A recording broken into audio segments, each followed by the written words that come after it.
सूरज ने दिया अपने शुआओं को पैगाम, सूरज ने दिया अपनी शुआओं को पैगाम। दुनिया है अजब चीज, कभी सुबह कभी शाम। दुनिया है अजब चीज, कभी सुबह कभी शाम। दुनिया में हो दुनिया का तलबगार नहीं हो,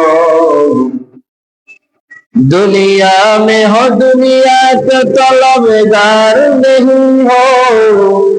बाजार से गुजर हो खरीदार नहीं हो, बाजार से गुजर हो खरीदार नहीं हो। ইমানের মোহাব্বত ভালোবাসা যার মধ্যে যতটুকু ঢুকছে সে ইমানের গুরুত্ব তত বেশি দিয়েছে, ঠিক কিনা বলেন? ইমানের মোহাব্বত পরিপূর্ণতা ছিল সাহাবায়ে কেরামদের মধ্যে। কাদের মধ্যে বলেন তো? 100%, কোন 99% না, একেবারে 100% ইমানের মোহাব্বত ছিল হযরত সাহাবায়ে কেরাম রিদওয়ানুল্লাহি তাআলা আলাইহিম আজমাইনের ভিতর। যার কারণেই তাদের ব্যাপার আল্লাহ আয়াত নাযিল করে দিয়েছেন, রাদিয়াল্লাহু আনহুম ওয়া রাদু আন। আল্লাহ তাদের প্রতি সন্তুষ্ট, খুশি, তারাও আল্লাহর প্রতি খুশি। সুবহানাল্লাহ বলবেন না? কেমন ভালোবাসা ছিল? অনেক উদাহরণ আছে, তার মধ্যে ছোট্ট একটি উদাহরণ দিয়ে আপনারা বুঝবেন। পয়গম্বরের জালিলুল কদর সাহাবী হযরত খাব্বাব রাদিয়াল্লাহু তাআলা, পয়গম্বরের জালিলুল কদর সাহাবী হযরত খাব্বাব রাদিয়াল্লাহু তাআলা, যিনি ইসলামের শুরু লগ্নে ইসলাম গ্রহণ করেছেন। ইসলামের শুরুতে যারা ইসলাম গ্রহণ করেছেন তাদের উপর জুলুম অত্যাচারের সর্বোচ্চ স্টিং রোলার চালানো হয়েছে, ঠিক কিনা? পয়গম্বরের জালিলুল কদর সাহাবী হযরত খাব্বাব রাদিয়াল্লাহু তাআলা আনহুর মধ্যে ইমানের মোহাব্বত কেমন ছিল? হযরত আমিরুল মুমিনিন ইসলামের যখন দ্বিতীয় খলিফা নিযুক্ত হন, মসজিদে নববীর মধ্যে আমিরুল মুমিনিন খুতবা দিবেন। খুতবা দেওয়ার আগে আমিরুল মুমিনিন নতুন খলিফা হওয়ার কারণে সকলের অবস্থা তিনি বর্ণনা করতেছেন। কে কতটুকু ইসলামের জন্য কুরবানি করেছে, কার কতটুকু ইসলামের জন্য অবদান, এইটার আলোচনা আমিরুল মুমিনিন করছেন। এক কন্যার থেকে হযরত খাব্বাব রাদিয়াল্লাহু তাআলা আনহু দাঁড়িয়ে বললেন, ও আমিরুল মুমিনিন হযরত ওমর, আমি খাব্বাবের ইসলামের জন্য কি কোনো অবদান নাই? আমি খাব্বাব ইসলামের জন্য কোনো কিছু করি নাই, আমার নামটা যে বললেন না। এবার আমিরুল মুমিনিন হযরত ওমর বলেন, ও ভাই খাব্বাব, তুমি তো ইসলামের শুরু লগ্নে ইসলাম গ্রহণ করেছো, আমি ইসলাম গ্রহণ করার অনেক পূর্বে তুমি ইসলাম গ্রহণ করেছো, কাজেই তোমার বিষয়টা তুমি যদি একটু বর্ণনা করো তাহলে আমাদের জন্য সকলের শোনা সহজ হবে এবং আমাদের সকলের উপলব্ধি করা সহজ হবে। এবার হযরত আমিরুল মুমিনিনের এই কথার পরিপ্রেক্ষিতে হযরত খাব্বাব রাদিয়াল্লাহু তাআলা আনহু বসা অবস্থা থেকে দাঁড়িয়ে গেলেন। দাঁড়িয়ে যাওয়ার পর হযরত খাব্বাব রাদিয়াল্লাহু তাআলা আনহু দুইটা আঙ্গুল দিয়া মুখের ভিতর থেকে যে জিহ্বাটা বের করে ফেললেন। জিহ্বাটা বের করার পর আমিরুল মুমিনিন হযরত ওমর সহ সমস্ত সাহাবায়ে কেরাম প্রত্যক্ষ করলেন, দেখলেন যে হযরত খাব্বাবের জিহ্বার নিচেই বসন্তের মতো ছোট ছোট গোটা রয়েছে, টিউমারের মতো ছোট ছোট গোটা হয়ে গিয়েছে। এবার আমিরুল মুমিনিন জিজ্ঞাসা করলেন, ও ভাই খাব্বাব, একটু বলো এই দাগগুলো কোন কারণে তোমার জিহ্বার মধ্যে হয়েছে? হযরত খাব্বাব রাদিয়াল্লাহু আনহু মুখের মাধ্যমে তিনি জবাব না দিয়ে এরপরে তিনি তার কাপড়টা খুলে দিলেন। কাপড়টা খোলার পরে হযরত খাব্বাবের পিঠের দিকে যখন সাহাবায়ে কেরাম তাকালেন, মুখের এবং পিঠের দিকে, দেখে পিঠের গোশতগুলো সব শেষ। হযরত খাব্বাব রাদিয়াল্লাহু তাআলা আনহুর চামড়াগুলো গুটিয়ে একেবারে কালো হয়ে গিয়েছে এবং পিঠের মাঝখানে গর্ত হয়ে গিয়েছে। হযরত ওমর জিজ্ঞাসা করেন, ও ভাই খাব্বাব, বলো তোমার এই অবস্থা কোন কারণে হয়েছে? এবার হযরত খাব্বাব রাদিয়াল্লাহু তাআলা আনহু চোখের পানি ছেড়ে দিয়ে বলে, ও ভাই আমার, আমি ইসলামের শুরু লগ্নে ইসলাম গ্রহণ করেছি। পয়গম্বরের আদর্শ দেখে, পয়গম্বরের দাওয়াত শুনে আমি খাব্বাব ইসলাম গ্রহণ করলাম। এই ইসলাম গ্রহণ করার কারণে মক্কার কাফের বেঈমানরা আমার উপর যে পরিমাণ অত্যাচার করেছে, ও ভাই খাব্বাব শোনো, আমার উপর ফিরআউনগুলো অত্যাচার করেছে। আমি খাব্বাবকে মক্কার কাফের বেঈমানরা উত্তপ্ত মরুভূমির বালুর মধ্যে আমাকে জামা খুলে শোয়ায়া রাখতো। এই মরুভূমির বালুর গরমের কারণে আমার পিঠের চামড়া গুলো ঝলসে যেত।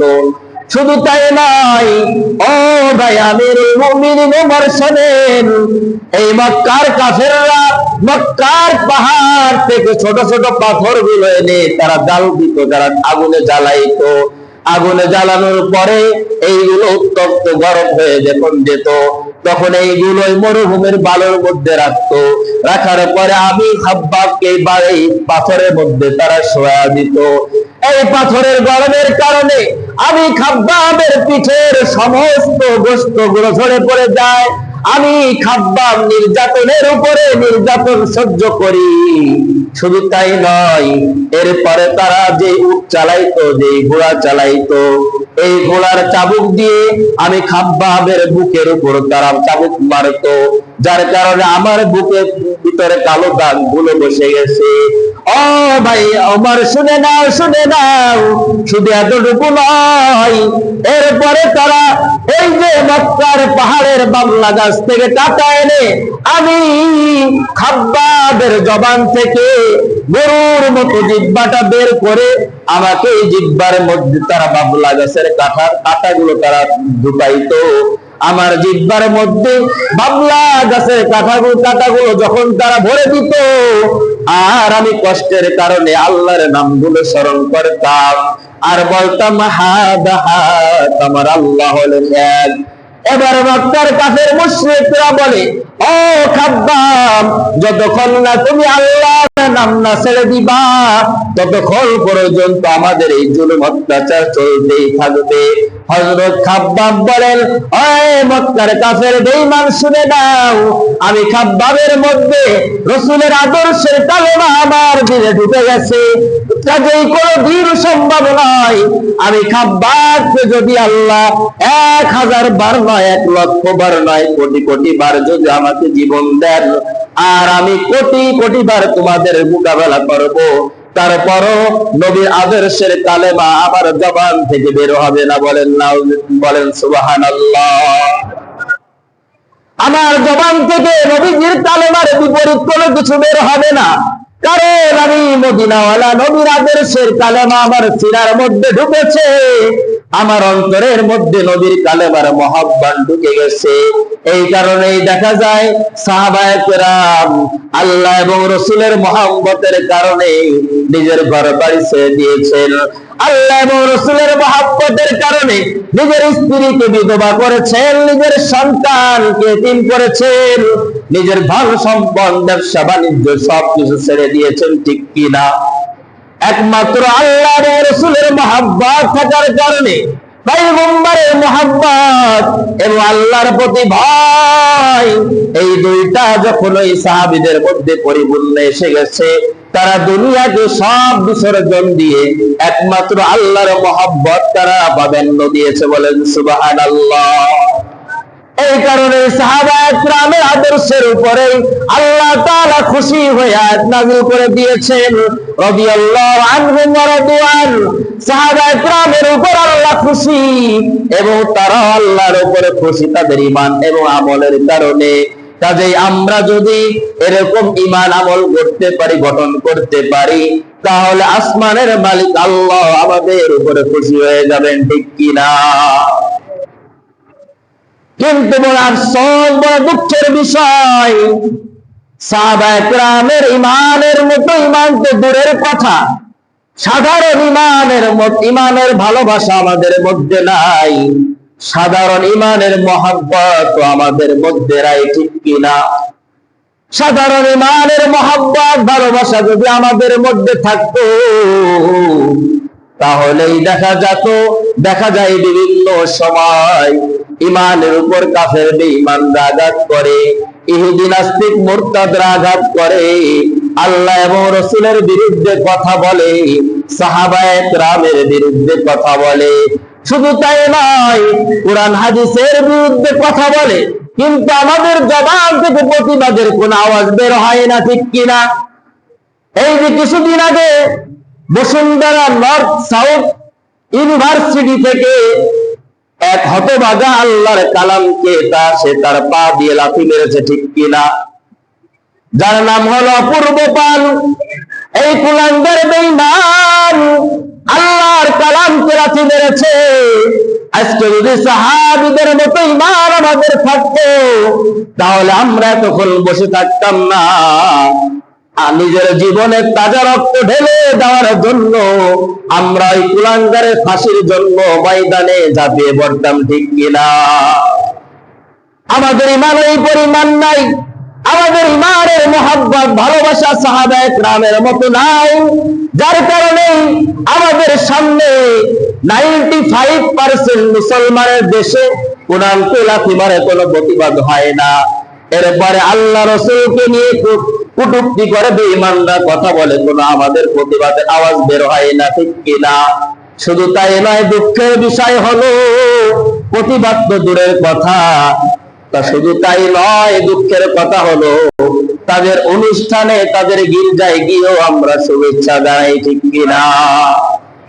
এটা সবচেয়ে বড় কষ্টের বিষয় যে প্রতিবাদ তো করলামই না, বেঈমানরা আমাদের ইসলাম, আমাদের ধর্মের উপর আঘাত করছে প্রকাশ্যে, প্রতিবাদ তো করি না, উল্টো তাদের ধর্মকে আমরা আরো শুভেচ্ছা জানাই, ঠিক কিনা বলেন?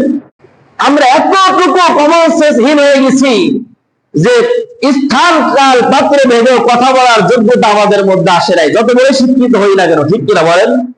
সূরা তাওবার 24 নম্বর আয়াত আল্লাহ বলেন, শোনেন কি বলেন? আল্লাহ বলেন, কুল ইন কানা আবাউকুম ওয়া আবনাউকুম ওয়া আযওয়াজুকুম, কুল ও পয়গম্বর বলে দিন, ইন কানা আবাউকুম ওয়া আবনাউকুম, ইন কানা আবাউকুম যে তোমাদের পিতামাতা, ওয়া আবনাউকুম তোমার সন্তান, তোমাদের সন্তান সন্ততি, ওয়া আযওয়াজুকুম এবং তোমাদের স্ত্রীগণ, ওয়া আশীরাতুকুম এবং তোমাদের গোত্র, ওয়া আমওয়ালুন ইকতারাফতুমুহা তিজারাতুন আমওয়ালুন ইকতারাফতুমুহা এবং তোমাদের উপার্জিত, ওয়া আমওয়ালুন ইকতারাফতুমুহা তোমাদের উপার্জিত ধন সম্পদ, ওয়া তিজারাতুন তাখশাউনা কাসাদাহা এবং তোমাদের ব্যবসা বাণিজ্য যেটা ক্ষতি হওয়ার জন্য তোমরা ভয় করো, ওয়া তিজারাতুন তাখশাউনা কাসাদাহা ওয়া মাসাকিন তারদাউনাহা এবং তোমাদের বাসস্থান যেটা তোমরা পছন্দ করো, আহাব্বা ইলাইকুম মিনাল্লাহি ওয়া রাসূলি, এই সব কিছুর মহব্বত যদি আল্লাহ এবং রাসূল থেকে তোমাদের কাছে বেশি না হয়,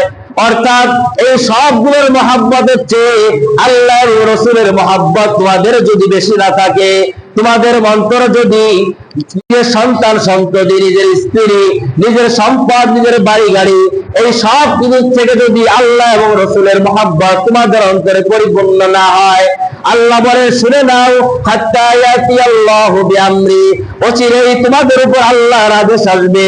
আল্লাহর আদেশ আসবে মানে ইমাম মুজাহিদ রাহমাতুল্লাহ আলাইহি ব্যাখ্যা লেখেন তাফসীরে মারুফুল কোরআনের মধ্যে, আল্লাহর আদেশ বা আসা মানে আল্লাহ তাআলা অচিরেই তোমাদের উপর যুদ্ধ বিগ্রহ চাপিয়ে দিবেন, অচিরেই তোমাদেরকে বিভিন্ন সমস্যার সম্মুখীন করবেন।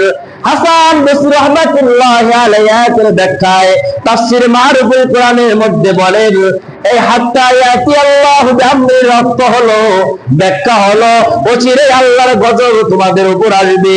যদি তোমাদের কাছে এই সব কিছুর থেকে আল্লাহ এবং রাসূলের মহব্বত বেশি না হয়, তাহলে অচিরেই আল্লাহর গজব তোমাদের উপর আসবে।